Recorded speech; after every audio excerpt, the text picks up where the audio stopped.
I know I stand before you guys in lunch, so we'll try to keep this tight and high value. Greg will join me in a little bit. But as Tom said, my name is Dave, and I'm from Indianapolis. I'm not an ATO, so I feel privileged to be here. I feel a little bit like an insider. My wife was a CIO at University of Louisville. Anybody from Louisville here? All right. Go Cards, right? And then I went to Ball State. Any Cardinals? Chirp, chirp. They're probably sleeping in. That sounds about right for Ball State. But my career, I was in your guys' seats about 10, 11 years ago. Graduating college, thinking about what am I going to do. I studied sports administration. And so my first 4 years out, I worked for the Indiana Pacers Sports and Entertainment. Love sports business. If any of you guys are thinking about going into that career, come talk to me afterwards. I'd love to share more about it. Then I went and worked for a software company, ExactTarget, which does email marketing, so like a MailChimp. We got bought by Salesforce 5 years ago for $2.7 billion, so it was a pretty big acquisition up in Indianapolis. And then the last 4 years, I've been leading this mentoring organization. Tom gave me a little bit more credit. I didn't actually found it. It was founded by an executive at Eli Lilly, big pharmaceutical company, and I was in a mentoring group with him, and he asked me to come lead it as the first employee. So you're probably sitting there saying, man, what's a guy that leads a mentoring organization going to tell me about my future? So I just put together 10 things I wish I knew before graduating college, some lessons that I've learned, and hopefully these are helpful to you. So let's dive in. Number one, actively listen. What do I mean by that? Actively listen. In any conversation that you're in, try to listen 80% and talk 20%. This requires humility. There's a great book called Ego is the Enemy by Ryan Holiday. I commend that to you. Vince talked about ego earlier. This probably came to life for me early at the Pacers. I was in a ticket services role. I had about 500 season ticket accounts. And my job was to figure out if it was a company, how they use their tickets, if it was a family, where they bring out their kids. And I quickly learned people love to talk about themselves. You guys probably see this. And if you can get over the urge when you ask someone a question, most of us, we want to, as somebody tells us, hey, where'd you go for vacation? And then we respond, we want to tell them where we went for vacation. But if you can get over that urge and continue to ask questions of that person in a thoughtful way, not a creepy way, it really does start to create a magnetic effect. And so by actively listening, I heard it said, the fastest way to be interesting is to be interested in others. So learn this skill, learn to get over yourself, and I think it'll serve you well. Number two, be useful. So you guys are probably sitting there getting ready to graduate in a year or two, and early in your careers, you can feel like, man, I've got nothing to offer my employer, right? You're just like, I've got no skills, no experience. Or the inverse of that, which isn't a good thing, is you're super bloated in your confidence and abilities. I know we've got a lot of leaders in here, and so, again, going back to the humility piece, I would encourage you not to ride your ego into that first job and being like, man, this company is lucky to have me. But being useful is an incredibly valuable skill throughout your entire life. And again, this came to life for me when I was with the Pacers, and I had those 500 season ticket accounts. Now, this was, I got there in 2007, right out of college. You guys remember the Pacers-Pistons brawl? The Malice at the Palace? You might be too young, but Ron Artest, Jermaine O'Neal got in this massive fight with Ben Wallace. And, well, I was there like 3 years after that, okay? So we were dead last in the league in attendance. We had players shooting up strip clubs. I mean, it was rough. And my job was to kind of be the liaison between these season ticket holders. And so I couldn't control the product on the court.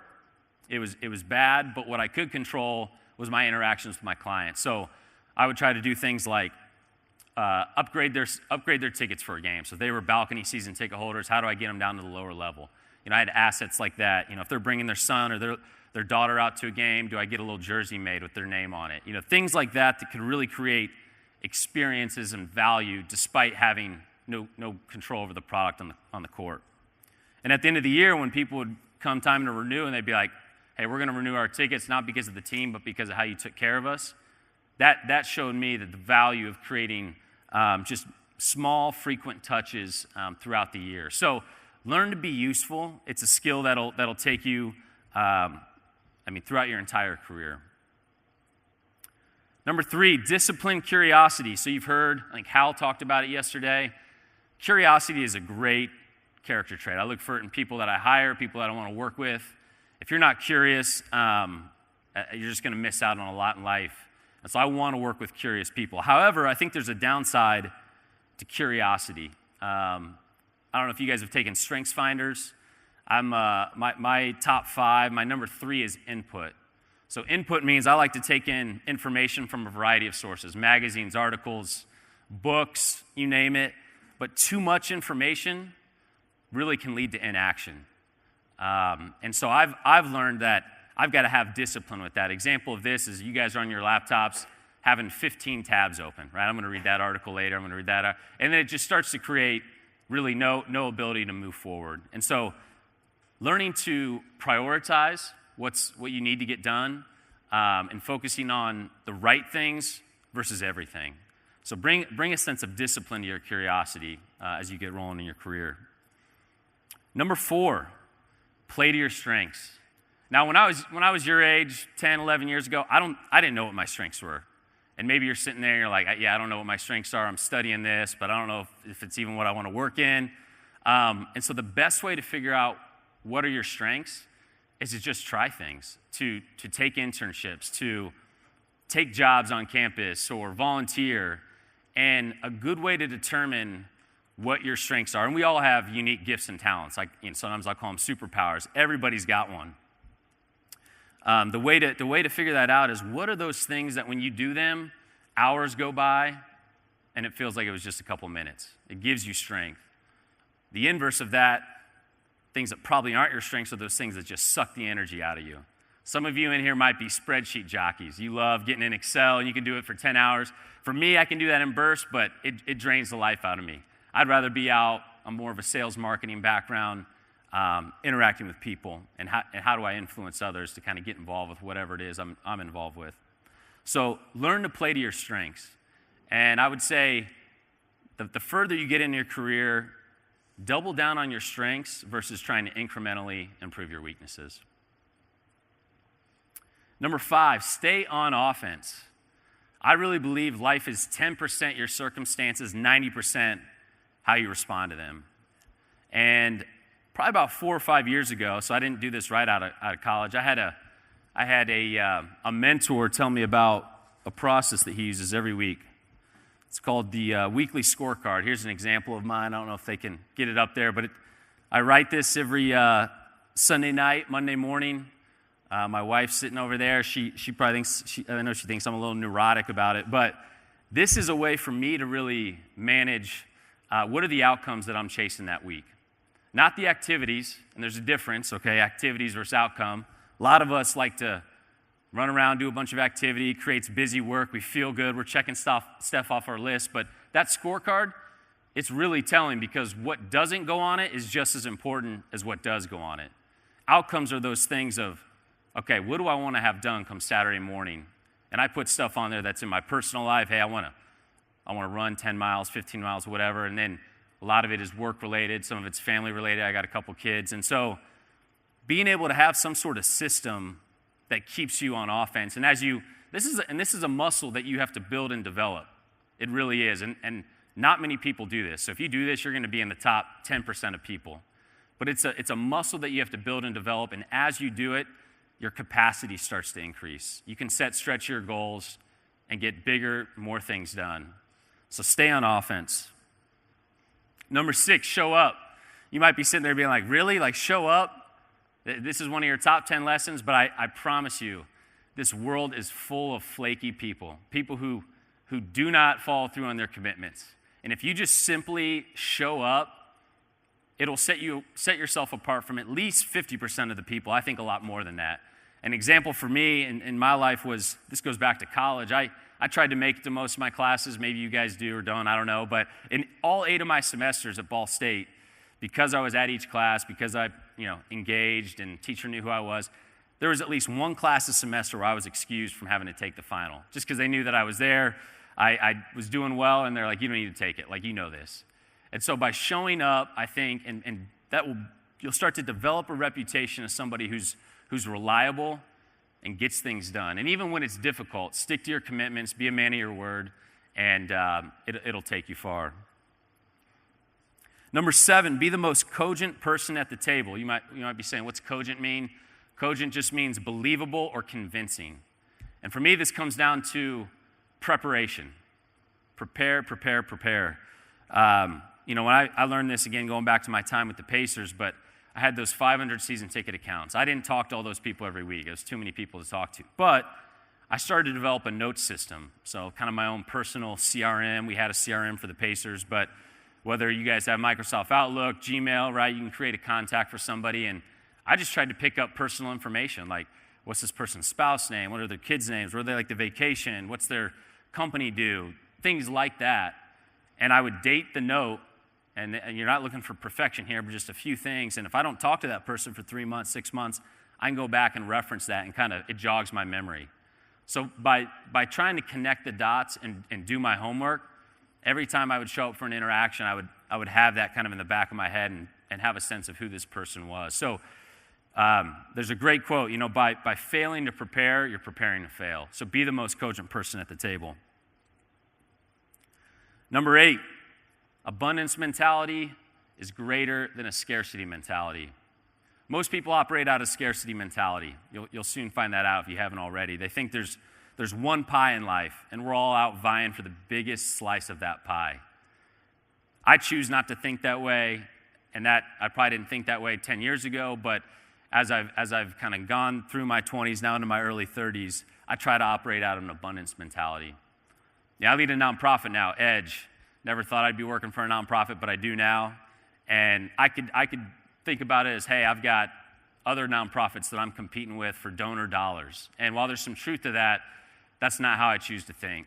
I think if you learn to give more, just give without expecting anything in return, it always comes back to you. It's the biblical principle, you reap what you sow. So choose to operate from an abundance mentality versus a scarcity mentality. 2 more. Number 9, get uncomfortable. This was also stated yesterday, I think, during the VIP panel, but discomfort produces growth. And so I had a mentor early in my career say, Dave, put yourself in 2 uncomfortable situations a week. Now, what do I mean by that? That's, go to that event where you might be the youngest person in the room, and it's gonna be a little intimidating, or you're gonna feel a little stretched, or go to that meeting at work that you get invited to where it's probably above your pay grade, but go in, listen 80, try to add maybe one piece of helpful input. But getting uncomfortable is a huge piece of advice that I would say we are all prone to comfort. I think that's just human nature. We gravitate towards comfort. And as you put yourself intentionally in more uncomfortable situations, it'll embolden you to want to achieve and try things you never thought was possible. Number 10, mentors change everything. Shocking, right? I would have never thought, I didn't set out from Ball State to lead a mentoring organization, but as I reflect back on the last 11 years of my career, mentors are what have led me to where I am today, people that I met at the Pacers right out of school. And I firmly believe that a mentor has the potential to impact the trajectory of your career more than the school that you went to or the privilege that you did or didn't have growing up. Leadership is caught, not taught. That was also shared yesterday. And when I was at the Pacers, I met a lot of really successful businessmen and women, people that had reached it. They were at the top of their field professionally. However, a lot of those people were pretty impoverished in other areas of their life. They were divorced from their spouse, their kids didn't like them.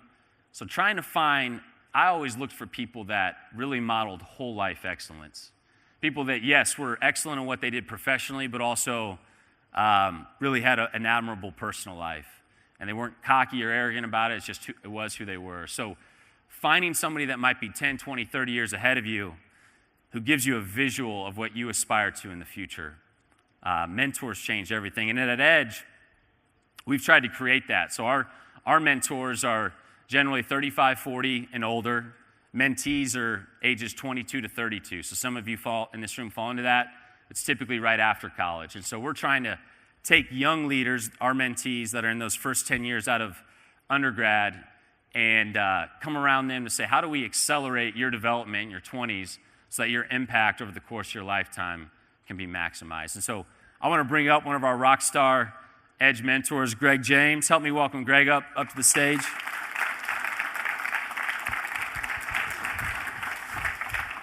Hey, man. Hey, Greg. How are you? Good. So Greg is an ATO, so he gets to go Any to the Jayhawks in the crowd? No. Rock Chalk. Rock Chalk. All Yeah. right. All right. Well, we'll move on. I've got a few questions here for Greg. Greg, this is, as Tom shared, he's here just on his own. He leads National Christian Foundation up in Indiana, but he really is, he's volunteered as an Edge mentor and has a group of 5 or 6 guys that he's been mentoring for the last couple years. So just a couple short questions. Greg, could you go ahead and share with these guys a little bit about your background professionally and what you're doing today? Yeah, so I'm a 77 graduate at University of Kansas in pharmacy and sought out to be an entrepreneur early on in my life. But Jimmy Carter and the Carter administration and prime rate around 20% put a hold on my investments back then because I couldn't service a loan. And I joined Eli Lilly and Company and spent 28 years there. I worked from sales all the way to sales management and actually in a general management role that took Jen and I quite a few places, including Japan and Canada. But then in about 2008 or 9, God tapped me on the shoulder and says, I think you got to be doing something else. So I retired at 56 and immediately went into a couple years on a coaching role. And for the last 6 years, I've been working for the National Christian Foundation, which is the 8th largest charity in the country, where we work to help very successful people give to those things they're passionate about. So I love the idea about ATO Gives. Yeah. Greg, maybe share with these guys a little bit about the role that mentoring's played in your life, both personally and professionally. Yeah, I thought about this a little bit, Dave, because I think I've had kind of a bimodal distribution on this one. The very positive thing I had around mentoring was when I had somebody in my career help me go from the stage of being the individual performer as a sales guy to understanding what it meant to lead a group of people. And I was lucky enough to lead groups of people from 3 or 5 to like several hundred, but somebody really walked me through what's the difference and how do you need to act and what do you need to look like? What's it look like to be a leader of people versus the performer on an individual basis? Probably where I missed was not having a mentor that I had somebody I could seek out with on the personal stuff. That really, and I moved around a lot, so it was kind of hard to keep somebody, but in retrospect, I think having somebody you can go to with the personal things in your life, other than your spouse or your parents, is a place that a mentor can really fill in. Yeah. Wow. What led you to Edge and caused you to jump into the experience as a mentor to a group of guys in their 20s and early 30s?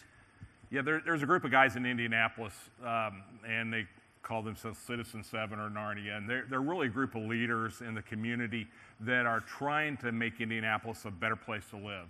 And we go around, visit different things. And one day we were having a lunch at a startup business downtown, and Dave and a group of guys that are mentors and mentees came in and presented to this group of men, what's it look like as Edge? Yeah. And I was sitting there in the audience and I thought, well, I really think that's pretty cool. It'd be a great place for me to engage because I really feel like I've had some experience around coaching and mentoring, and it's in my skill set. And I also thought, what would it be like for me to be able to fit into that? So I think I sent you an email. Yeah. And then we met and engaged after that. Yeah. Tell these guys a little bit about what your interactions with your Edge group look like and maybe a few key learnings or insights from the last couple years that you've been leading this group. Yeah, I've got 7 guys that are part of my group, and we started with 7. We lost a couple along the road that just life got too busy for them, and now we're back to 7. And 3 or 4 of them live in Indy. One lives in Denver. One guy's a missionary in Ghana, and we get on the Zoom every 2 weeks, and we talk about something. And it's a very holistic view. I've got guys that are single. I've got guys that are getting married. They've gotten married since we've been on. Guys that have had children. We talk about work. We talk about faith. We always have some time in there just to talk about that. And we try to take things in sections. So we'll have a guest speaker come on, somebody that's, I think will relate to the guys on the team. We'll read a book and talk about it. Currently, we're reading Eric Metaxas' book called 7 Men, and it's all about leadership of 7 case histories. We've also read a book called Humility by Andrew Murray, which is a great book, but it'll bring you down a little bit to say, hey, I think too much of myself. Yeah. So we try to balance those things out. Yeah, Greg brings up a good point. We, in our work the last 4 years or so with Edge, we found that the strength of any mentoring relationship, 80% of it rests on the mentee's shoulders. Mentors' jobs are really to be available and accessible. And I firmly believe that mentees, and I'm guessing the most engaged guys in your group are the ones that come prepared with an agenda, they're asking questions, they're following through, they're respectful of the mentor's time. And so as you guys think about whether that's on campus, and you've got some great, I know, senior ATO guys that are on the board here, and I'm sure already have some mentors in place, but be mindful that the strength of that relationship shouldn't be on the mentor chasing you around trying to get time on your calendar. It should be on you guys. It's a great point because, I make myself available, right? So I carve out time and I'm committed to it. And I think at first, sometimes the mentee says, well, I don't know if I should really ask Greg this question or whatever. But think about it. I'm committed to this. But you need to be prepared, and you need to come in, and you also need to understand you can lean on your mentor because they've said they're going to commit in this relationship. So go full into it because that person's going to, I get as much out of working with somebody as they do, I hope. Yeah. I know I get a lot out of it. Yeah, no, that's great. Well, last question for you, Greg. What are the benefits to this whole life mentoring model that we try to espouse through Edge versus just professional mentoring or career development? Yeah, I think that, there are a lot of places you can go when you're with work stuff. You can go to your boss, you can go to your colleagues. So there's usually something there. And sometimes there's a place you can go with your faith and around relationships, your girlfriend or your spouse or whoever. But there are very few places you can go where you can kind of mesh those things together. And I found that not just me, but the group of guys that I relate with, they also connect now, and they reach out to one another. One of the guys, was looking at an opportunity to go from sports marketing role to working with an athlete that's doing some things afterwards, and it was a pretty big opportunity, and financially. Yeah. But there were some things about it that were kind of questionable about the atmosphere and the ethics and a few things like that. And he bounced it off several people, including some guys in the group. Yeah. And so, he had a different sounding board than he ever would have had. He couldn't go to his boss because he was talking about leaving, right? Yeah. But he had somebody he could go to. So gave him an opportunity. And ultimately he said, this probably isn't the right decision. Yeah. Gave up the money, but kept the opportunity he had. That's good. Give a round of applause for Greg.